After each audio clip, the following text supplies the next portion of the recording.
Well, hello, and welcome again to the 2012fad.com. I will be your host for this evening, and my name is Charlie Bluehawk. Last night, we talked about all governments are corrupt, and even though this video file is dated April 22nd, the truth of the matter is I'm a little behind the times, and today's actually the 1st of July. And just last week, the Greek government sold out its people to the international bankers forever, putting the people of Greece in debt till the end of time, whenever that happens to be. Despite the fact that the week previous to that, the Greek military was ready to overthrow the civilian government if they did such a thing. The Greek civilian government said they never would, and a week later they did. I have no idea what's going to become of the Greek people. They should have followed, of course, is what they wanted to do. They wanted to follow the example of Iceland. The people of Iceland knew that they had been lied to and robbed and cheated and simply said no to the bankers. And the moment you say no to evil, they're helpless. They can't do anything unless you give them permission to hurt you. The people of Iceland said, no, you will not hurt us again. So they're okay.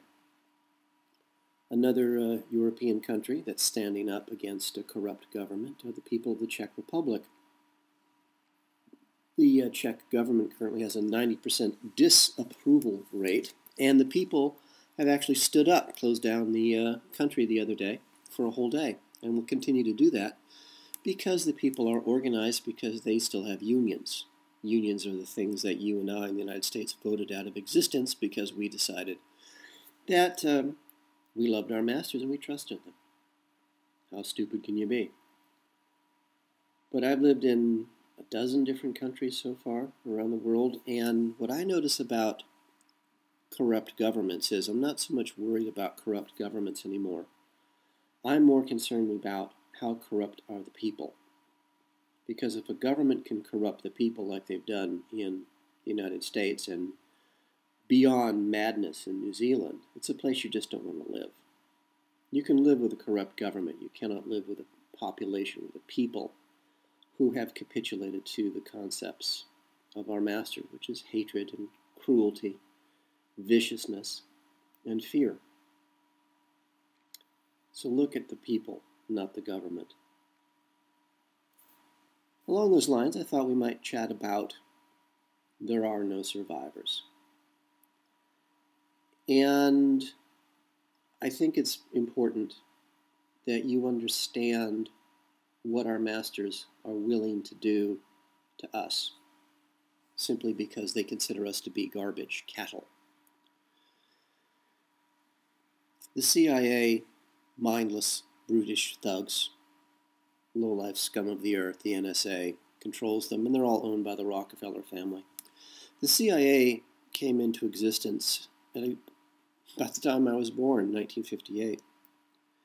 And originally it was the OSS, and it was a government agency, but old George Bush, Magog to his pals. And the Dulles brothers, D-U-L-L-E-S, you'll find virtually nothing on the Dulles brothers in history. Criminals beyond anything you can possibly imagine. Old George Bush turned the OSS into the CIA. The CIA, the NSA are all owned by the Rockefeller family. This is not a government agency. It is not a, well, they're the mafia on steroids. But still in all, they're run by street thugs, mostly ex-military intelligence, at least when I was a kid. And by that time, World War II had been over for about 12, 14 years. And the only survivors coming out of World War II, from the American point of view, were the scum of the earth. The best and the brightest had gone into the war at first and been killed for no particular reason. And they still needed people to fight a war. So instead of having the best and the brightest, you have, well, what you have in New Zealand, you have morons. And so the morons came out of the war as heroes. They actually hadn't accomplished anything. And so these low-level street thugs went from being U.S. Army Corps U.S. Army Air Corps intelligence officers to CIA street thugs, monsters, bullies, thugs, extortionists, gun runners, child rapers, extortionists, real estate scammers, just the true scum of the earth, which is, of course, the heart and soul of the CIA. And since our masters are all practitioners of black magic, of course, everything that the CIA does has a black magic background to it. They commit atrocities on certain key dates in the calendar. 9/11, if you look up the date in 9/11 in American history, you'll see that a number of atrocities have been committed throughout time on September 11th. Why? Well, it has something to do with the black magic calendar. These are key dates in black magic where atrocities must be committed, where the innocent must suffer horribly. And it accomplishes something in the black magic agenda. What? I haven't a clue. And I really don't want to know at this point, to be honest with you. But even though I'm in Europe now, I keep running into these CIA thugs who are just useless and stupid people. And I was contacted about 6 months ago by yet what I thought was another victim of the CIA. Turned out he was a willing participant. And I could tell from the speech pattern in his emails that he was, or I thought he was, another survivor of CIA atrocities. He wasn't. He was a willing participant. And spending the last 6 months plus talking to this guy, I haven't had a real job in 4 years. I haven't had a paying job in 6 months or more. So I was willing to write his book for him on speculation, write his screenplay of his life on speculation, because I just needed money. And I was so accustomed as a child to being, having my life threatened and having my bones broken, that whenever he would go on to one of these I am God routines of his, because he was a CIA agent, and they were the chosen of God and the rest of us were scum, I just sort of looked the other way, because I really wasn't impressed. I just wanted to make some money. But I was constantly reminded, at least now, that liars lie. And this guy, as a good CIA asset, was lying to himself about pretty much his entire life. Which then got me to the concept, once I realized what was going on with this guy. And because I told him from day one, Rosario, your story doesn't make any sense. And when all the pieces finally fell into place, and it took 6 months or so, I finally realized he wasn't a ex-CIA agent. When he was a current CIA asset. And whereas he thought of himself as, above James Bond, he's actually just a 5-year-old child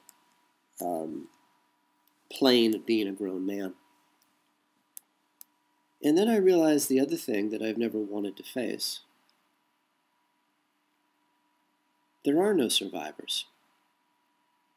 Once the CIA gets their hands on you, and they do whatever they want to you, and if somehow your body survives, you didn't. There are no survivors.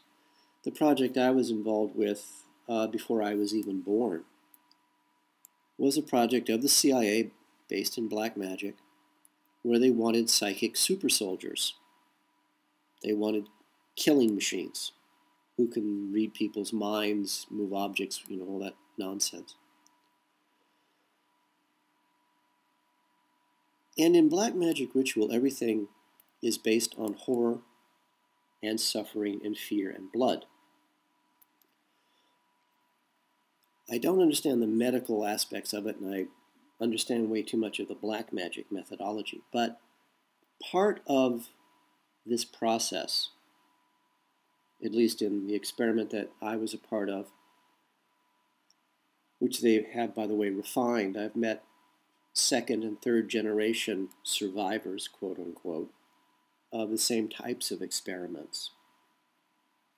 The same methodology. It's always, we're placed in military families, we're placed with families where abuse is going to be ongoing, where violence is a regular activity of the day, broken bones are a regular day, abuse and torture is a regular part of the day. It's part of the programming that the CIA, under their black magic ritual, have come up with. Thankfully, the people who run the CIA and the NSA are morons, so very few of their projects actually work. Unfortunately, there are so many projects. We're just, eventually the odds will, make some of these projects work. Right now, for example, the United States of America has military bases in virtually every country of the world. I think it's like 178. And quite a few of those are actually CIA military bases, because the CIA buys their equipment from the same suppliers that the regular military does, so you really don't know if it's a U.S. government military base or it's a CIA military base. Of course, at this point in time, they're the same because the Federal Republic of the United States no longer exists, and we're now a privately owned offshore corporation, the United States of America, Inc. But our masters truly are not the brightest people you've ever met. A few of them are, but most of them are just morons, which means their servants are morons. But they do have the rituals passed down from generation to generation, and some of those people were frighteningly intelligent. Look up a guy by the name of Albert Pike. That's a terrifying concept. He was a genius. But the project that I was a part of, and I've since met, well, I can't even say met, I only knew one survivor, one person whose body didn't die. I've seen pictures of others of the project, and they're scattered all over the world now. I've been routinely pointed out to me, oh, do you know that guy? Says, yeah, looks vaguely familiar. Why? Oh, that's a very long, complicated story I don't want to get into. But there are people whose bodies didn't die. We're not survivors. No, none of us survived. The people whom nature thought we would be were destroyed. The people who we could have been are dead. The people we dreamed about becoming are dead. They're all dead. Any of us who are still walking around are just a collection of scars that we managed ourselves to stitch back together. My very earliest conscious memory of this existence is sitting on the floor in a very dark room with my back up against the wall, and I'm looking up into the face of a very large woman with hair like Brillo. And behind this woman there's a light source. It's either a lamp or a window. But the rest of the room is dark, and all I can really see is this woman's head silhouetted from the light behind her. And she's punching me in the face with her fist as hard as she can. And I don't even bother to defend myself. I'm just looking up at her. She's punching me in the face. It's probably one of the times my nose was broken. My nose is still broken. That's my earliest memory of this existence. I have another memory, the second memory of earliest memory, of myself, again, not even 5 years old, sitting propped up in an empty room, a room where, they threw trash and bits of junk, whatever is left over. And I'm sitting there on the floor with the rest of the junk. And it's not so much a memory, but an image of myself as a broken doll. That the only time anyone ever played, quote unquote, with me, the broken doll, was when they wanted to hurt something. When they wanted something alive and had feelings, and they could tear apart with their bare hands and pummel and break and rip and tear. I wouldn't fight back. And my second clearest memory of this life is myself sitting there in that room with the rest of the junk on the floor. And like a scarecrow from The Wizard of Oz, stuffing the straw back inside of me and then stitching it up, trying to keep it from falling out again.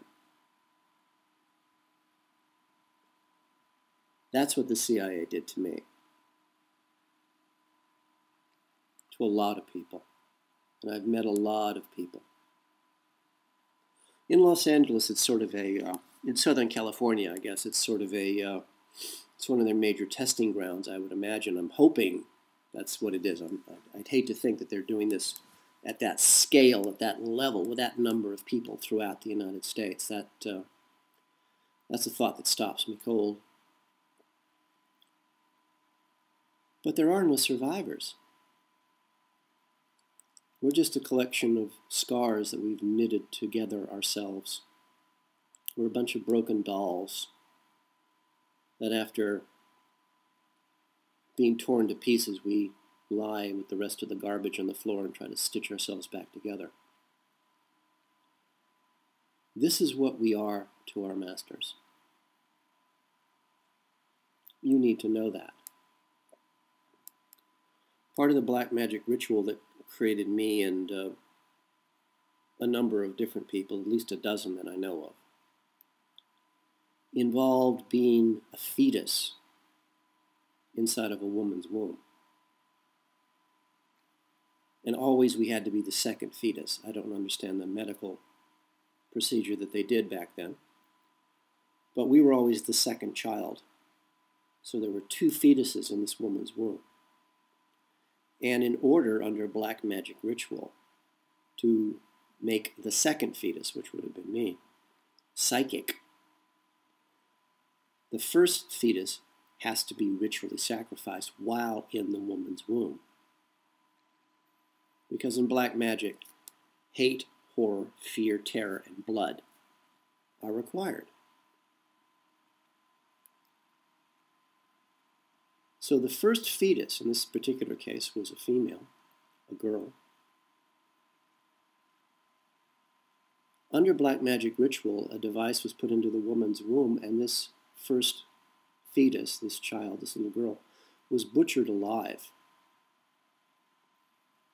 I think it's the first trimester, I think. And her butchered body, that her spirit's already connected to. The spirit connects to the fetus the moment the sperm penetrates the egg. It's sort of a call to the universe saying, hey, we've got an opening here. And a spirit automatically, a soul automatically attaches to it. This is a black magic belief, by the way. The fact that it's true or not, it's up to you to decide if you believe it or not. And so this little girl, this little soul, is hacked to pieces inside of her own mother's womb. And in black magic ritual, as this little body is cut to pieces inside of her own mother's womb, her spirit, her soul, explodes out of her little body. And it automatically reaches for the nearest living, closest thing in her universe that she knows, which is, of course, the second fetus, which was me. Somehow, the black magic ritual theory is that the combination of two souls, or the energy of her soul passing into mine, would make me psychic. And somehow, in the moron mental capacity, reasoning process, this will make us evil and wicked and want to hurt people. Well, sadly for the CIA, that didn't happen. As far as I know, of the 13 children who came out of this experiment, of which there are no survivors, I'm one of them. All of us became pacifists. All of us, the idea of violence was just horrifying to us. We didn't want to hurt anybody. So from the CIA black magic point of view, the experiment was a horrific failure. My last living relative, my cousin, he was also not a survivor of another experiment very similar to the one I went through, I'm pretty sure. We didn't talk about things like that then. It was too horrifying. The other thing I noticed is whenever I heard about another not survivor of these experiments and someone said, well, have you seen him? He's just down the corner. I couldn't go anywhere near him. I met one woman who was a second or third generation experiment. And she was very beautiful. We spent a wonderful afternoon together, but then we sort of, couldn't be in the same room with each other ever again. Another really beautiful woman I met. It was funny, she lived in the Hollywood Hills, and I was introduced to her. And she had a pet pig that when she got, a little tiny thing, of course, now it was like 500-600 pounds, and it's living in her front room. It was really bizarre, but it was really bizarre. And she took one look at me, I took one look at her, and we both did an about face and ran away from each other because we recognized each other as having gone through the same type of experimentation that had created us, or for which there are no survivors. So we tend not to spend a lot of time with each other, but for some reason my cousin and I did. He was my last living relative, and as I said, part of the CIA black magic ritual is to make sure that these fetuses are placed in women that are military families or military connected, and so will obey orders, or simply are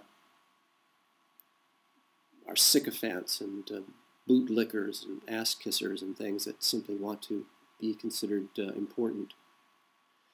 And there has to be a tremendous amount of violence in the family, and that certainly qualifies for where I came from. And my cousin as well. Nice little fella. He was about, 15 years younger than I was. And I was at the dentist office, and this is in Hollywood. And one of the very, very, very rare occasions where a pretty girl was being nice to me at the dentist office, and we were talking and chatting. And just as I was about to ask her for a phone number, something told me in my mind, go home. Go home now. And so, I left this very rare experience. A pretty girl was being nice to me in Hollywood. And I excused myself and I went home as fast as I could. Part of the reason we're pacifists is we can actually feel the universe around us. We can hear the universe breathing. We can hear our mother crying. I'm not talking about our physical mother, I'm talking about all of our mother. The mother of all of us, whoever, whatever that might be. So you really don't want to be violent in your mother's presence. You can do the same thing. All it requires is a small amount of calm inside of yourself and just listen. First you have to listen to yourself, then you have to learn to listen to your body. Then you have to learn to listen to the world around you. Then you have to learn to listen to other people. Listening is not a favored skill amongst our masters, because the moment you stop listening to them and you start listening to yourself, you discover that our masters are nothing but parasites. They have no value to you or to our world at all. So at this moment, I'm talking to this pretty girl at the dentist's office, and I hear something in my head that says, go home now. And so I rush home as fast as I can. And there's my cousin standing at my front doorstep. And he's sort of like a limp statue. His mouth is hanging open, and he's trying to get breath, and his eyes are sort of glazed and over in pain. And he sees me coming up the corridor, and he just sort of leans his head over and stares at me blankly. And so I get him inside and get him sat down, and I had gone through this so many times myself. You can't really see the horror as a memory, but you know it's there. And so just the shadow of the event, just the memory of being horrified is enough just to leave you limp and trying to get breath in your body. And so I sat him down in my dirty little flat. tried to get some water into him, and he couldn't drink, and he couldn't hold the cup. So this was a regular day for me, but even I could tell that this was going too far. So I knew if I called for an ambulance, a couple of hours would go by. So I ran outside really quick and pounded on all the doors in the hallway, and I said, "Please, I need to get to the hospital. My cousin's sick. Could you please drive me?" And then ran back in to take care of him. So I'm holding him, and a couple of the cattle sort of mooed their way to my front door and said, "What's the matter?" And I said, "I need to get him to the hospital." And so I finally managed to convey this concept to these simpletons. And one said he would go get his shoes and his car keys. And the rest just sort of stand there and sort of wander away like sheep. By this point in time, my cousin can't even talk. And he just slides down off the chair onto the floor. So I'm holding him in my arms. And he starts to scream. And he just keeps screaming. And he's screaming, and I'm holding him, and I've got my left arm across his chest. I've got my right hand on his chest. I've got my left arm around his shoulders, and my right hand on his chest. So I can feel his heart beating. His heart's beating faster and faster. And he's screaming. He never makes a sound. And he's screaming. Never makes a sound. And the look of horror on his face.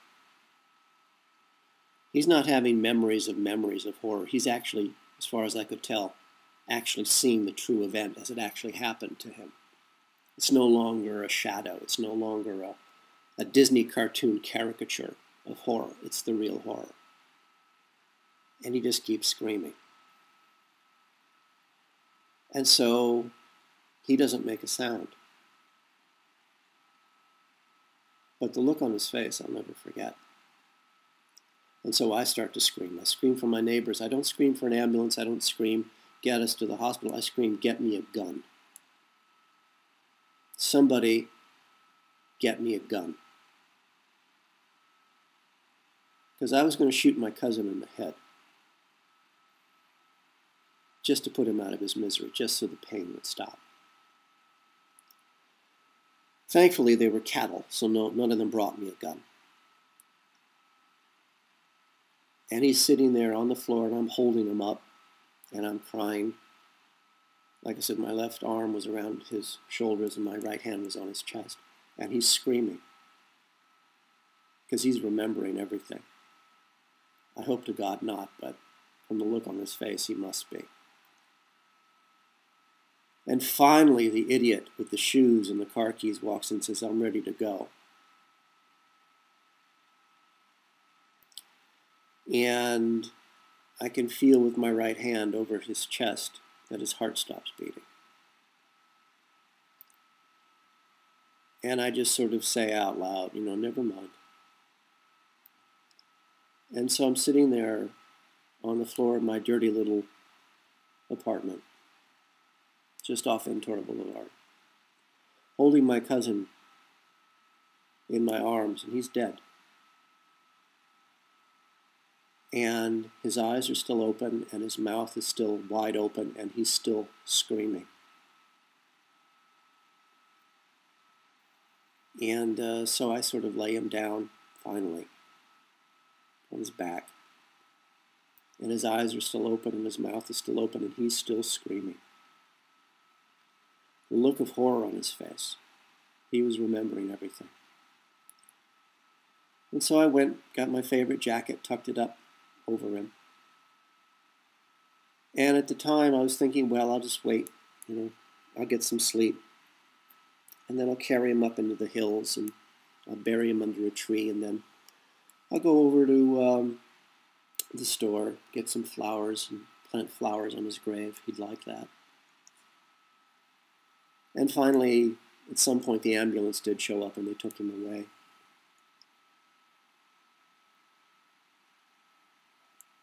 This is what our masters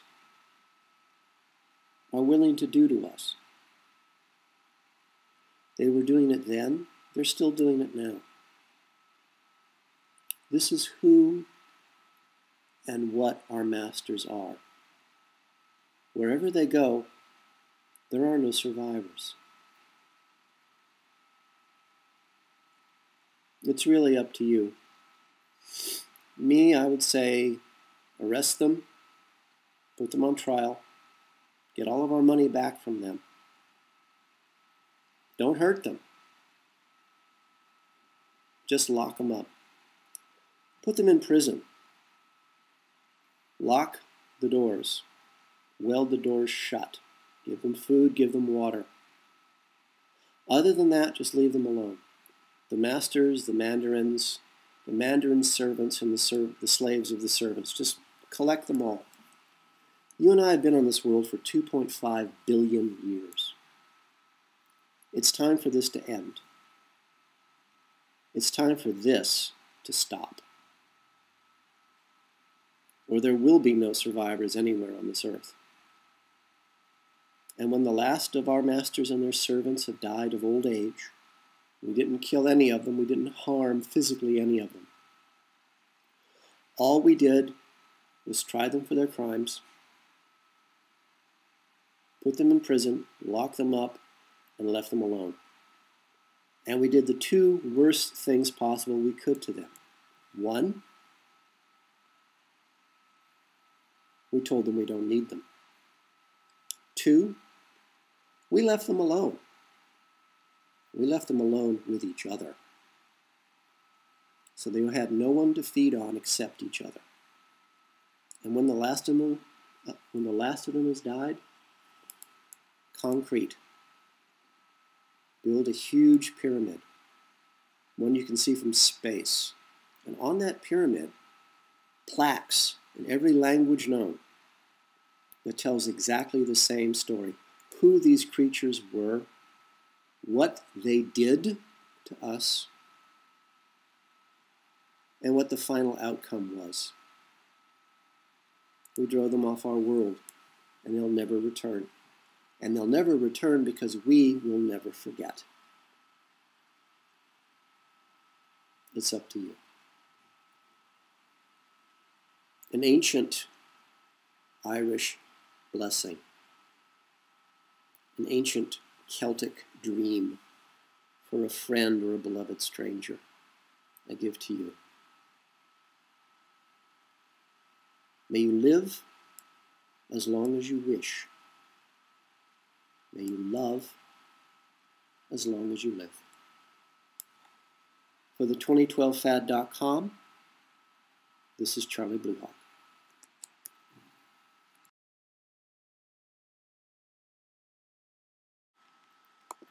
The 2012 Fad is brought to you by Coffee and Blood, Love Letters Between the Dead, a series of 5 erotica horror novels about a fallen angel fighting his way back to regain his own soul, and how the CIA war against the human race, their black magic, captures and traps him in the body of a mind-controlled slave designed to hunt down and to kill their god, their Satan.